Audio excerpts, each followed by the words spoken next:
ఏపీలో ధాన్యం కొనుగోలు ప్రక్రియ ప్రహసనంలా మారుతోంది. ప్రభుత్వ ప్రకటనలకు క్షేత్రస్థాయి పరిస్థితులకు పొంతన లేకుండా పోతోంది. ధాన్యం కొని 48 గంటల్లో డబ్బు ఇచ్చేస్తున్నామని మంత్రులు ప్రకటనలు గుప్పిస్తూ ఉన్న క్షేత్రస్థాయి పరిస్థితులు అందుకు భిన్నంగా ఉన్నాయి. ధాన్యం కొనడానికి రోజులకు రోజులు సమయం పడుతుండగా నానా కుర్రీలు పెడుతూ సాంకేతిక అంశాలు సాకుగా చూపుతూ కాలం వెల్లదీస్తున్నారు. విజయనగరం జిల్లాలో క్షేత్రస్థాయి పరిస్థితులపై సాక్షి స్పెషల్ స్టోరీ. విజయనగరం జిల్లాలో ఈ ఖరీఫ్లో 97,776 ఎకరాల్లో వరి సాగైంది. దాదాపు 5,14,000 మెట్రిక్ టన్నుల దిగుబడి వచ్చే అవకాశం ఉందని వ్యవసాయ అధికారులు అంచనా వేశారు. 1,00,000 మెట్రిక్ టన్నులు రైతులు తమ అవసరాల కోసం దాచుకున్న 4,00,000 మెట్రిక్ టన్నుల వరకు ధాన్యంను విక్రయిస్తారు. ఆ మేరకు కొనుగోళ్లకు ప్రభుత్వం ఏర్పాట్లు చేయాల్సి ఉంది. నవంబర్ 3వ వారం నుండే కొనుగోళ్లపై దృష్టి సారించాల్సి ఉంది.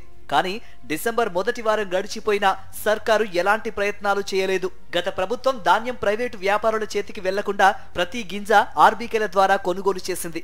కానీ కూటమి సర్కార్ కొనుగోలు కేంద్రాల ఏర్పాటుపై ఆర్భాటంగా ప్రచారం చేసి చేతులెత్తేసింది. 4,00,000 మెట్రిక్ టన్నుల ధాన్యం విక్రయానికి వస్తాయని వ్యవసాయ శాఖ అధికారులు చెబుతున్నా పౌర సరఫరాల శాఖ మాత్రం 88,373 టన్నుల వరకే షెడ్యూల్ ఇచ్చింది. ఈ షెడ్యూల్ ప్రకారం కొనడానికి కూడా అనేక కొర్రీలు వేస్తోంది. తేమ శాతం, ట్రక్ షీట్, మిల్లర్ సెలెక్షన్ ఇలాంటి సాంకేతిక అంశాలు తెరపైకి తెస్తున్నారు. కొనుగోళ్ల ప్రక్రియలో రైతులను ముప్పు తిప్పలు పెడుతున్నారు.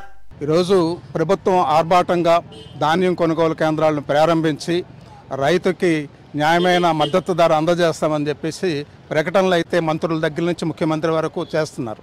కానీ ఆచరణలో ఎక్కడా కొనుగోలు కేంద్రాలు ఇంకా ప్రారంభం కాలేదు. ఒకవైపునేమొచ్చి రైతు పెట్టిన పెట్టుబడిని తిరిగి వెనక్కి తెచ్చుకోవడానికి గురించి ఇవాళ పంట అమ్ముకుందామని చూస్తే కొనుగోలు కేంద్రాలు లేవు. దీనికి తోడు ఇటీవల కురిసిన వర్షాలకు పలు చోట్ల ధాన్యం మొలకలు వచ్చింది. మరికొంత ధాన్యంకు రంగు మారింది.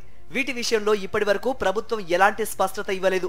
4,00,000 మెట్రిక్ టన్నుల ధాన్యం దిగుబడి ఉంటే 88,000 మెట్రిక్ టన్నులకు షెడ్యూల్ ఇచ్చారంటే 20% మించి కొనుగోలు చేయడానికి సిద్ధంగా లేదన్నది స్పష్టంగా అర్థమవుతోంది.